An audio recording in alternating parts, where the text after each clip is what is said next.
In Burgum wie hoort het dagskier van de Frieske vierleplegende Bart Helmholt. Een verslag van Frederik Wijma.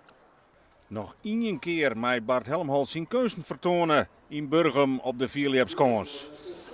Maar hij had het net makkelijk deze wedstrijd. Hij perst er hier 19,28 meter uit. Goed voor het vierde plak in de voorronde. Zijn teammaat Nart Bronsma docht betere zaken in de finale van de nationale competitie. 20,65 meter betekent dat hij de nieuwe leider wordt. Maar de grote man wordt Jacco de Groot uit Woerden. Want die perst er een scoresrecord uit van 21,27 meter. Exact like 4 als de vierste sprong van Bart Eer op deze batte. En hij wint daarmee de nationale competitie. Nog één keer beziekt Bart Helmholt die 22 meter te bedwingen, maar dat slag het net. En dus zit het er helemaal op voor Helmholt.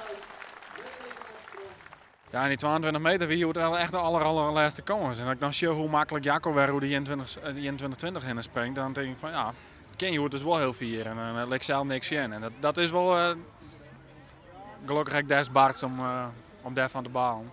Dus ik vind van mezelf dat het even mij en dan maar we waarom zien. Du bent vrij, du bent geen tablebber meer. Nee, dat is wel ja, daar mag je wel waarom denken, maar daar ben ik nog net zo goed in.